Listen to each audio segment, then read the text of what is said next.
Bonjour et bienvenue dans notre point marché d'avril.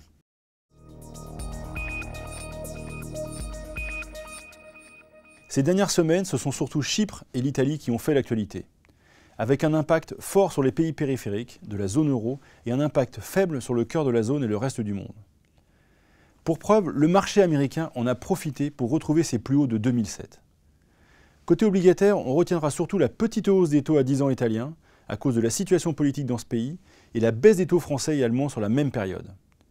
Chypre et l'Italie pénalisent aussi les obligations d'entreprise, même si elles profitent toujours de soutien des banques centrales. Il n'empêche que les investisseurs ont réduit leurs expositions sur l'Italie et augmenté celles sur l'Espagne. Enfin, l'euro a un peu baissé contre le dollar, le pétrole aussi, tandis que l'or a repris des couleurs.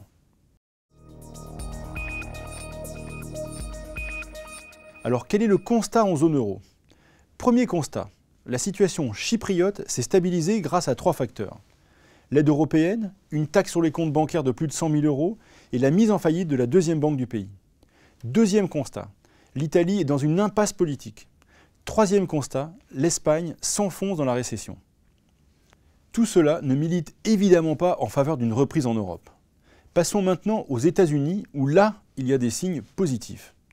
Le budget est stabilisé, l'investissement des entreprises repart, l'emploi aussi, et la Réserve fédérale continue de soutenir l'économie, ce qui rassure les marchés financiers.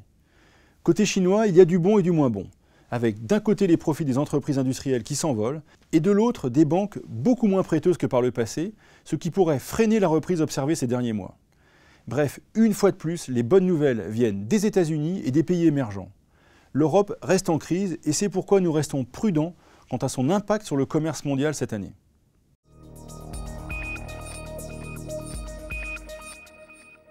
Alors comment tout cela se traduit-il dans nos gestions?